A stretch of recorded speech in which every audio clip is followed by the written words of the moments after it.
चित्त वृत्ति में परमात्मा की भक्ति को धारण करना भी सुख का अनुभव करा देता,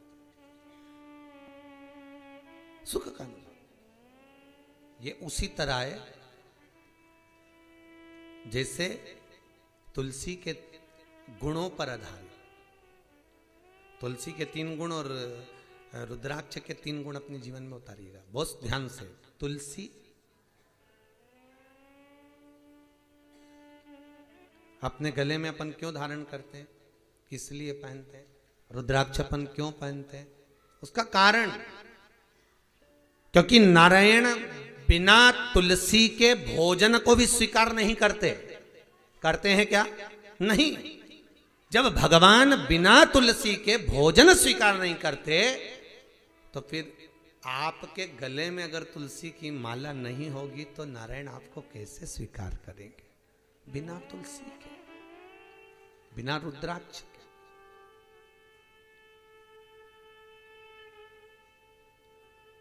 कौन सा चंदन है जो भगवान को सर्वाधिक प्रिय है? बोलो जम के। अब वृंदावन के पास रहते हो, जरा अच्छे से जवाब दे देना।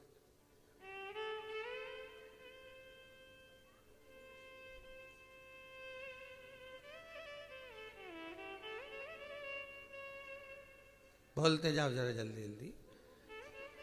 कौन सा चंदन है जो भगवान को अति प्रिय है और जिस चंदन को 2 महीना तक व्यक्ति अगर भगवान के मस्तक पर लगाता है और स्वतः मस्तक पर लगाता है तो भगवान उसको 2 महीने के अंदर एक बार गले लगाने के लिए जरूर आते हैं। महाराज उसके जीवन काल में नारायण ठाकुर उसको गले लगाने आता है। कौन सा है? गोपी चंद। और बोलो जी जी आगरा वाली। और बोलो वो कौन सा चंदन है जो भगवान को लगाने पर भगवान और भक्त दोनों मिल जाते हैं? वो है हरि चंदन। कौन सा चंदन है? हरि चंदन। हरि चंदन कैसे बनाया जाता है?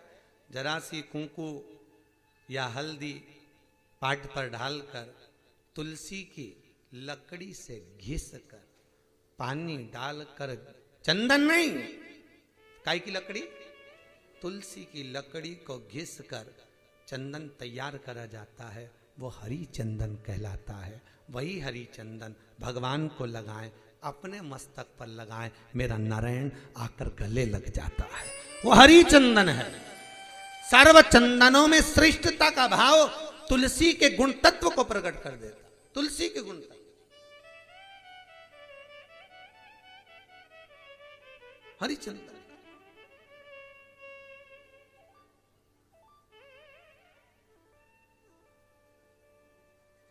हरिचंदन का भाव तुलसी के तात्विक सुख का अनुभव कराता, उसको लगाया।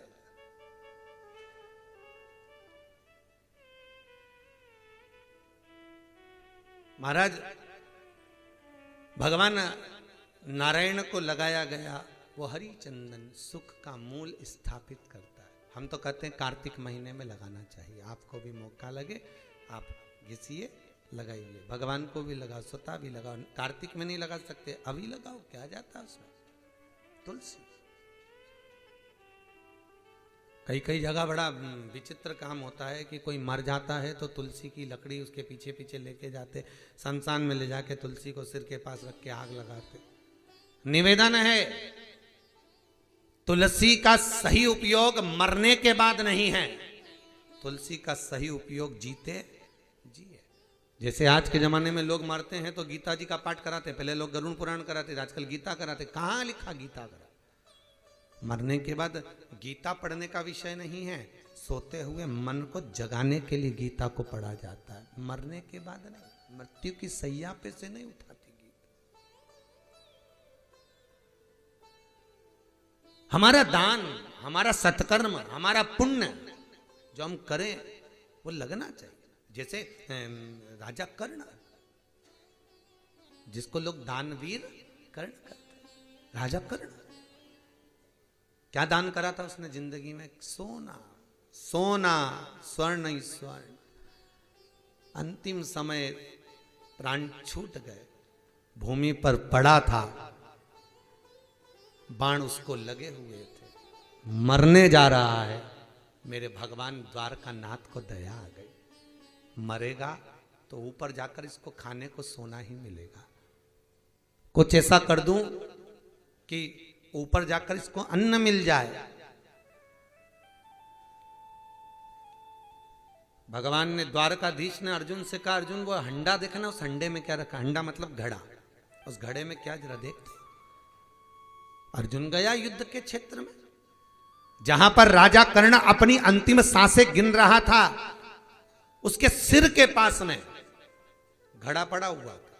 भगवान ने कहा जरा देख तो इस घड़े में क्या है रे? अर्जुन जा। अर्जुन रथ से नीचे उतरकर घड़ा देखने के लिए जब गया, उंडेला तो उसमें धान भरी हुई थी, चावल पूरे उंडेल दिए। प्रभु कुछ भी नहीं है इसमें, तो चावल भरा, धान भरी। आजा वापिस। अर्जुन आए, कृष्ण नीचे उतरे, कर्ण के पास गए। राजा, ए कर्ण, दानवीर हो आप, मरने जा रहे हो। तुमने दुनिया को सबको दान दिया, मेरे को आज तक नहीं दिया, थोड़ा सा दान दे दे। कर्ण मरते समय मुस्कुरा रहा। देखो कितनी सुंदर प्रसंग है साहब। कर्ण मरते समय मुस्कुरा के कह रहा है, अरे द्वारका नाथ, तुम मांगने आए तो मेरे मरते समय आए, पहले आ जाते तो बहुत कुछ दे देता।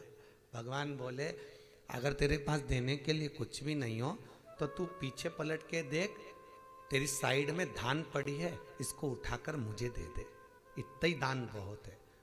कर्ण हंसकर बोला, दूसरे का पड़ा हुआ भाग क्यों दूं? भगवान ने माथा ठोका। बताओ, इसको मौका दिया है कि ये दान दे जाए, मरते मरते कुछ तो दान दे, ऊपर अन्न मिल जाएगा। अरे तो दूसरे का पड़ा हुआ अन्न क्यों दूं मैं? नहीं उठाया राजा कर्ण ने। भगवान करे उठा ले, दे दे, पड़ा ही तो है। नहीं, भगवान कहने लगे तो तू मेरे को दान नहीं देगा? तो क्या कुछ होता तो दे देता। भगवान कहने लगे, जा रहा मैं। द्वारकाधीश 2 कदम आगे बढ़े, कर्ण ने आवाज लगे, रुको द्वारकानाथ रुको।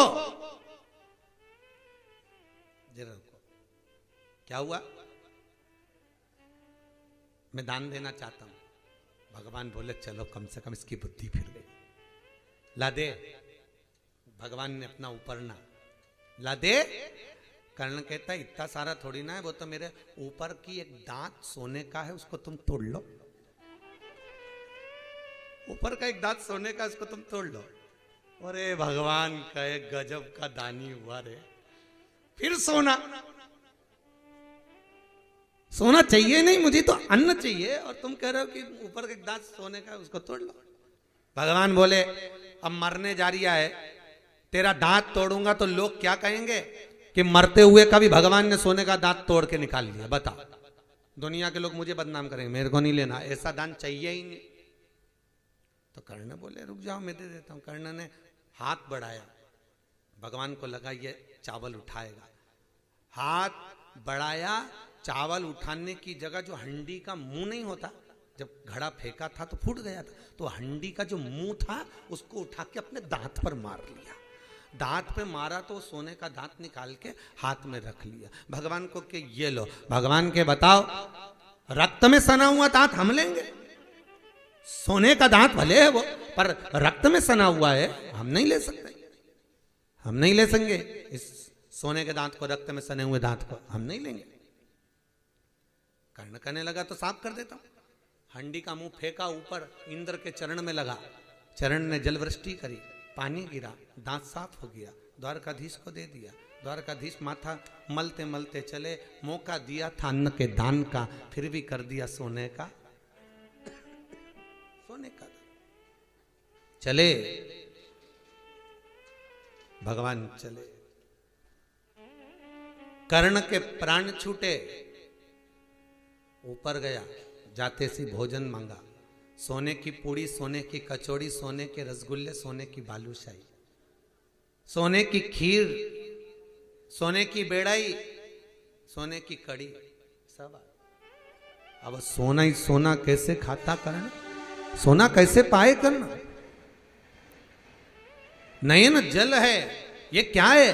तो कि तुमने जो दान करा वो तुम्हें मिला, अन्न देते तो अन्न मिलता, कर्ण रो पड़ा क्या मुझे भोजन नहीं मिलेगा? तो कि यही तो भोजन है तुम्हारे लिए, क्योंकि सोना तुमने दान करा तो सोना ही तुम्हें मिल रहा है, तो मैं इसको खाऊंगा कैसे? तो कि खाना तो पड़ेगा। कर्ण आंख से आंसू बहाता है, मेरे द्वार ऊपर धर्मराज के पास पहुंचकर कहते हैं धर्मराज थोड़ा सा मौका दे दे, इसको 16 दिन के लिए छोड़ दे, 16 दिन के लिए, तो कि जब तक तो इसका अंतिम संस्कार नीचे हो जाएगा। भगवान कहते हैं मैं नीचे लीला कर कर आया हूं, इसकी माता कुंती को इसके शरीर के पास बिठा कर आया हूं, कुंती से कह दिया तेरा बेटा मर गया, इसका अंतिम संस्कार करा। अब कुंती उलझन में है कि किसको बताए कि मेरी औलाद है, तो कुंती को औलाद बताने में 16 दिन लग जाएंगे, जब तक कि ये 16 दिन तक पृथ्वी पे जाके ना जाने कितनों को भोजन करा देगा, कितनों को भोजन। छोड़ो इसको, कर्ण को छोड़ा नीचे, कर्ण आया नीचे आकर 16 दिन तक ब्राह्मणों को, संतों को, गुरुजन को भोजन कराया। वो हिंदू धर्म में 16 दिन 16 सरात के हो गए साहब, 16 सरात के, और वो 16 सरात के 16 दिन कर्ण भोजन करा करा कर ब्राह्मणों को जब दिया, अब दान मान नहीं दिया, अब भोजन कराया, तिलक भी नहीं लगाया, जो मर्जी पड़ी उठाकर दे दिया, तिलक नहीं लगाया। इसलिए आज भी हिंदू धर्म में 16 श्राद्ध में भोजन करने वाले ब्राह्मण के माथे पर तिलक कर कर विदा नहीं किया जाता। आज भी 16 श्राद्ध में जो ब्राह्मण जीवने आता है उसको दक्षिणा दी जाती है, पर तिलक नहीं करते। क्यों? तिलक करूंगा तो एक को जिमाने का भाग मिलेगा, और तिलक नहीं करूंगा तो हजारों को जिमाने का पुण्य प्राप्त हो जाएगा। इसलिए हजारों का फल पाने के लिए तिलक की जल्दी श्राद्ध। तब कुंती ने अर्जुन से कहा, युधिष्ठिर से कहा ये मेरा पुत्र है। युधिष्ठिर ने कहा मां तूने भाई से भाई की हत्या करवाई है, मैं तुम्हें श्राप देता हूं मां, आज के बाद कोई नारी अपने हृदय में कोई बात छुपा नहीं सकती, ये मेरा श्राप है। तुमने छुपाया इसलिए, भाई से भाई का बैर करवाया इसलिए। महाराज वो 16 दिन 16 श्राद्ध के हैं भाई, ध्यान दीजिएगा। हमारे पूर्वज, कई लोग हमसे कहते हैं महाराज जी श्राद्ध बड़े बेटे को करना चाहिए कि छोटे बेटे को करना चाहिए, श्राद्ध मंझले को करना चाहिए कि बड़े को करना चाहिए? अरे भैया शिव महापुराण की कथा कहती है, गरुड़ पुराण कहती है, स्कंद पुराण कहती है कि माँ ने बाप ने बराबर का सबको दिया है, माँ ने बराबर का दूध अपनी औलादों को पिलाया है, इसलिए श्राद्ध करने का हक पूरे बेटों का बनता है, सबका। ये नहीं कि बड़ा और छोटा, बड़ा और छोटा नहीं। अगर माता का दूध ना पिया होता, पिता की जायदाद का 1 रुपया, 1 भवन, 1 कमरा, 1 ठन्नी ना ली हो, तो मत करो पिता और माता की श्राद्ध, बिल्कुल ना करिए, करना पड़ता। जिस घर में माता पिता और बुजुर्गों का सम्मान नहीं होता, भले चले जाते। स्वयं राम जी की कथा उठाकर देखिए साहब, राम जी की कथा, राम जी के पिताजी चले गए और राम जी महाराज, स्वयं राम जी महाराज श्राद्ध कर रहे। कौन कर रहा है श्राद्ध? राम जी, अपने पूर्वजों की। खटवाक, दरवायु, इनकी, राजा रघु आदि आदि इनकी श्राद्ध कर रहे हैं। अब श्राद्ध करने जब बैठे तो भगवान शंकर भगवान को लगा आज इनकी श्राद्ध में मैं भी जीवने चले जाऊं, क्यों नहीं जाऊं? तो शंकर भगवान अयोध्या में जीवने चले गए, इनकी श्राद्ध में जाकर आवाज लगे भैया हम भी बामन का छोरा है, हमको जिमा दो, बामन बन के गए, हमें भोजन करा दो। तो इतने में सब लोगों ने कहा बैठ जाओ, अब उनको भी बिठा दिया पंगत में। सीता जी भोजन लाई, सबकी थाली लगाई, इनकी भी लगा दी, अभी इनकी भी लगाई तो ये भी बैठ गए। अब सारे बामन तो खा खा के उठ गए, पर ये नहीं उठे, ये बैठे अपनी मस्ती में, उठने को ही तैयार नहीं, सारा खा गए और बैठे आराम से। वे तो पंगत लगाई और चलने दो। सीता जी अंदर से लाती जाए, उर्मिला, मांडवी, सुतकीर्ति, चारों भैया बहुएं जिमा जिमा के थक गई। कौशल्या, सुमित्रा, केकई के पास खबर पहुंची, कही महाराज जी सब जिमा दिया, अयोध्या के भवन में भोजन भंडारे में जो जो बना था सब खवा दिया, फिर भी बाबा नहीं उठ रिया। सीता जी की आंख में आंसू भरा है, अब क्या करें? एक तो बिन बुलाया बामन, ऊपर से खा भी खूब रिया, अब करे क्या, बड़ी आफत। तो सीता जी ने बाजार भेजा हनुमान जी को, तुम जाओ जरा बाजार जाओ, सामान वामान लिया। बाजार गए तो किरानों की दुकान वालों से कह दिया एक एक दुकान का माल भेजते जाना, दूसरी दुकान का बाद में जाएगा, एक दुकान का खत्म हो दूसरी, तो एक एक दुकान का माल। तो शंकर भगवान बोले अंदर मत ले जाओ, ये आटा यहीं रख दो, दाल यहीं रख दो, गुड़ यहीं रख दो, शक्कर यहीं। तो क्या बनाए नहीं, तो क्या बनाने में बहुत टाइम लगेगा, मैं तो इसी निपटा लूँ। तुम तो शंकर भगवान मही की मही खा जा रहे सब। जानकी जी तो अंदर चौके में से केवल झांक रही, क्या आटा अंदर आए तो हम बनाए पूड़ी, तो मैं तो ये आए तो सर, ये तो बाहर ही निपटा ले दिया। एक एक दुकान का माल, अयोध्या की सारी दुकानें खाली हो गई। तब जानकी जी अंदर गई, राम जी के पास जाकर बोला प्रभु कुछ कृपा करिए, एक ब्राह्मण भोजन करने श्राद्ध में बैठा है, उठ ही नहीं दिया है। तो शंकर जी बोले बामन कहाँ कहा गया ऐसा जो इतना खा रहा है। राम जी ने जाके जो देखा तो देखते से बोले पार सीता अंदर आ जा, अभी तू अंदर आ जा। सीता जी अंदर आई, प्रभु तो ये उठेगा नहीं, तो के ये ऐसे उठने वाला नहीं है, इसको अगर भोजन करा सकती है तो अन्नपूर्णा ही करा सकती है। अब मैं अन्नपूर्णा को बुलाता हूं। तो सीता जी के सामने राम जी ने पार्वती जी को बुलाया, माँ जरा आई है, ये भेरू को उठाइए, बैठे शिव बैठे। मां आप, पार्वती जी बोली भोलेनाथ यहाँ है। हाँ, तो मेरे से तो कह रहे थे कि तू आकड़िया की रोटी बनाने, काकड़िया की सब्जी बना दे, अपन दोनों मिट के खाएंगे। तो क्या हो सकता है ज्यादा भूख लगी हो तो यहाँ गया हो। तो देखिए पार्वती जी जो देखी, हाँ ये तो वही रूप धर के बैठा है। तो पार्वती जी बोली मैं भी रूप रखती हूँ। अन्नपूर्णा का रूप माता पार्वती ने धारण करा। शंकर भगवान कटोरा लेकर खड़े, दीजिए। वो समझे सीता आई, शंकर जी ने जो अन्नपूर्णा की बिंदी को देखा पहचान गए, डोकरी यहां आ गई, डोकरी पहचान। अन्नपूर्ण सदा पूर्ण